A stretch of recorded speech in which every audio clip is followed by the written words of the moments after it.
Hello everyone, my name is Priya and I welcome you all back to my channel. I hope you all are doing great. In the last video, we were discussing about Right to Education Act of 2009, in which we talked about the first three chapters of Right to Education Act. Today we will end this topic by discussing the rest of the chapters, that is chapter 4 to chapter 7. Now, chapter 4 talks about responsibilities of schools and teachers. This chapter contains total 17 sections, that is section 12 to section 28. We will discuss each section in short. Section 12 is about extent of schools' responsibility for free and compulsory education. It says all those schools which are completely owned, controlled, or established by government or local authority shall definitely have to provide free and compulsory education. All those schools which are getting any kind of expenses or help from the government, like semi-government schools, shall have to provide free and compulsory education to at least 25% of the total students. And all those schools which comes under specified category and unaided schools shall also have to provide free and compulsory education to at least 25% of total students belonging to weaker section or disadvantaged group. Section 13 is about no capitation fee and screening procedure for admission. Capitation fee is any kind of illegal transaction. So, according to this section, no school or person will be allowed to take any kind of capitation fee or take any screening procedure for admission. This will be considered a punishable offence with fine. Section 14 is about proof of age for admission. According to this section, for admission, the age of child shall be determined on the basis of birth certificate. But it also says no child shall be denied admission in a school for lack of age proof. Now, section 15 is about no denial of admission. This means schools cannot deny admission of children between 6 to 14 years of age for free and compulsory education.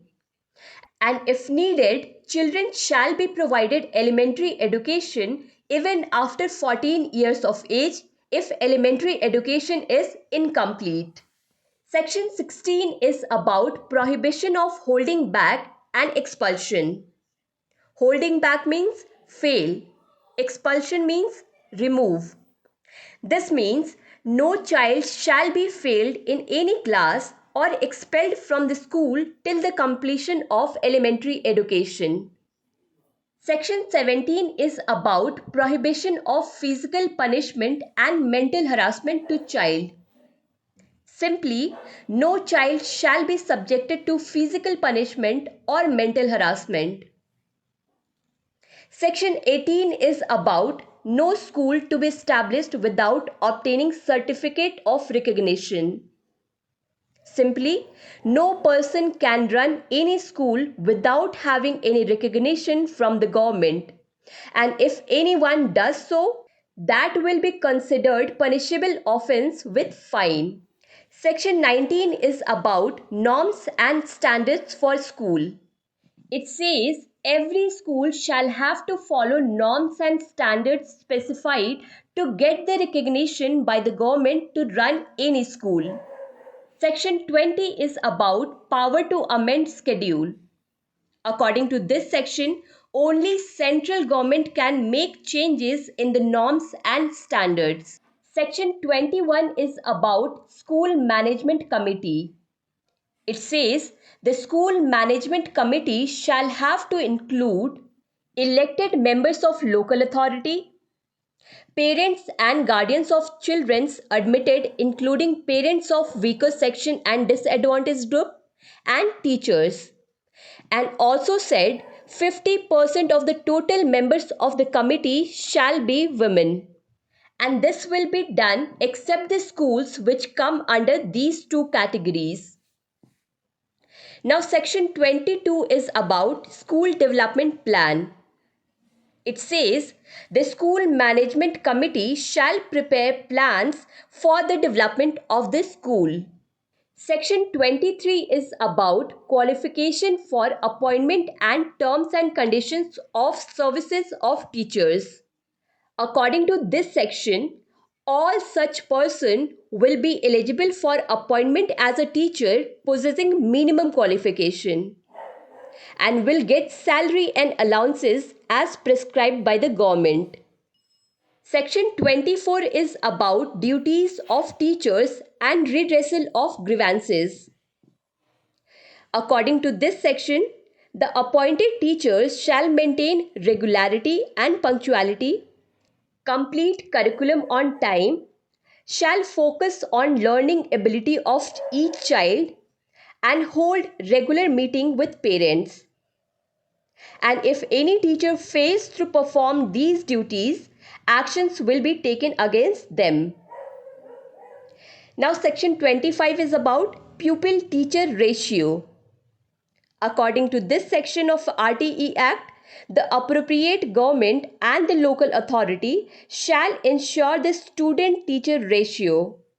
So according to RTE Act, at primary level the student teacher ratio should be 30:1 and at upper level this ratio should be 35:1.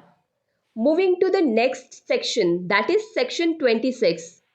This section is about filling up vacancies of teachers. It says the appointing authority shall ensure that the vacancy of teacher in a particular school shall not exceed 10% of the total number of posts sanctioned.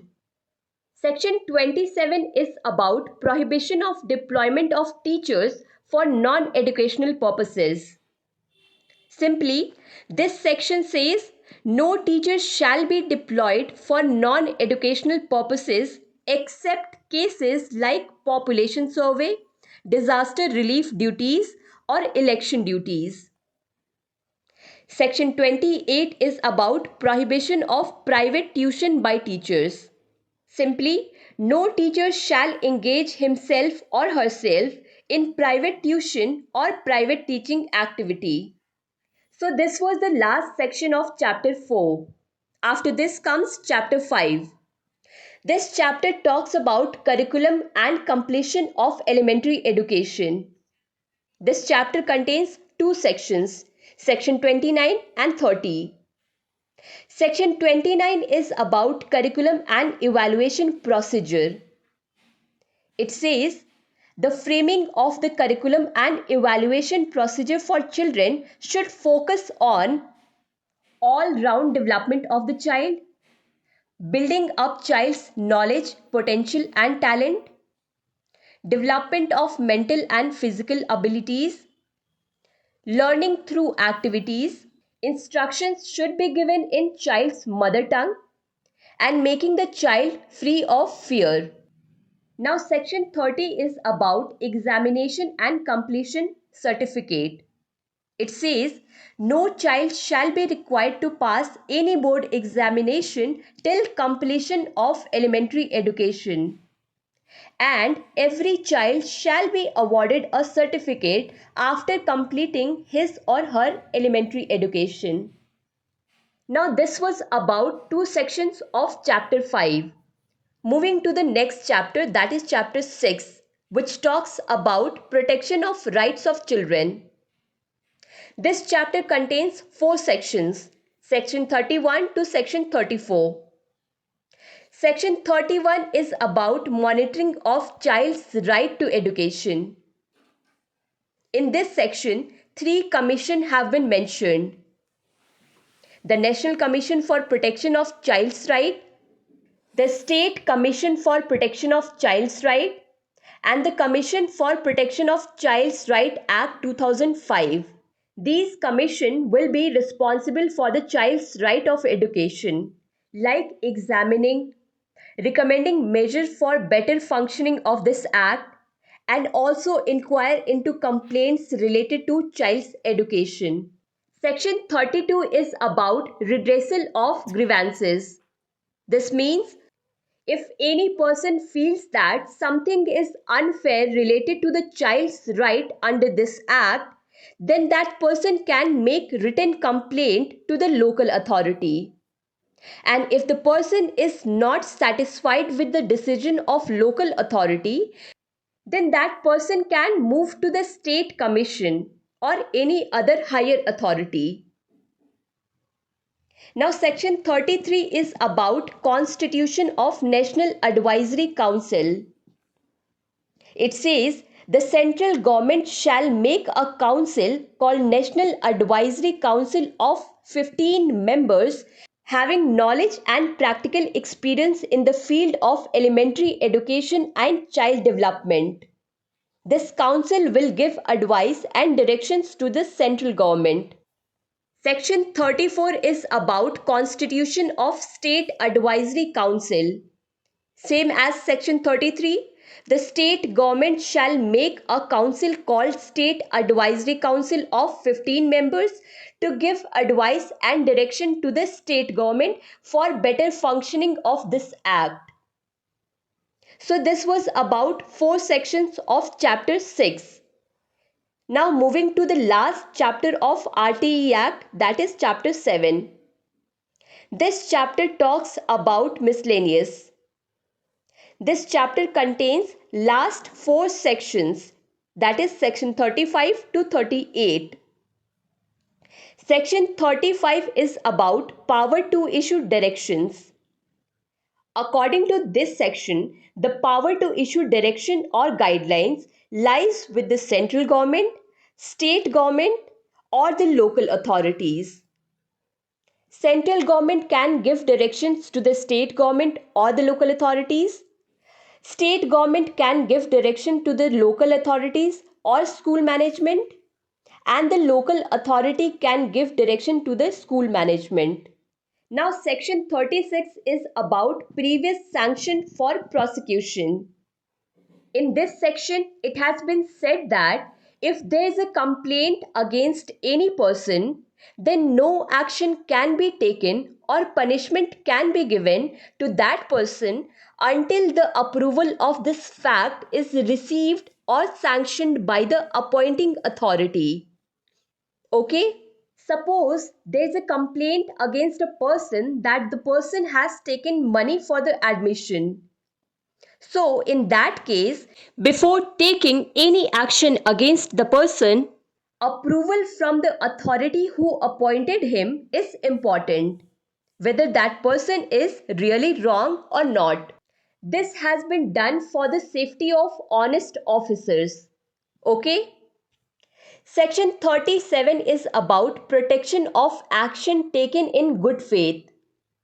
According to this section, it has been said that if someone does any work for a good purpose, then no legal action or proceeding will be taken against that person, whether it is central government, state government, local authority, school management, or any person. And section 38 is about power of appropriate government to make rules. So this section describes the power of appropriate government, whether it is state government, central government, or local authority, to make rules for the better functioning of Right to Education Act. So they can make rule for number 1, those children whose admission has been taken according to their age but their previous studies have been left. So special classes or training will be given to cover up that previous study. Number 2, government will build schools in those areas where there is no school and will take care that the school is in the neighborhood. Number 3, will maintain the records of children up to 14 years of age. Number 4, will determine other documents for the age proof of children.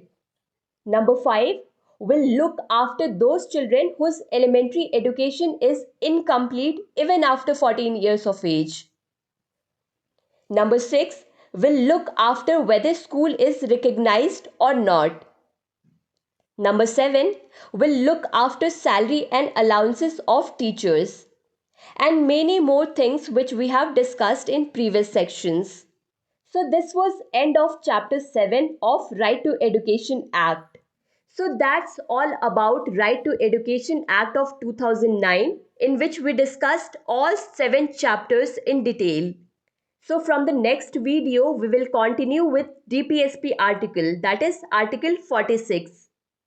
So that's all for today from my side. I'll see you in the next video. Till then, thank you so much for watching this video.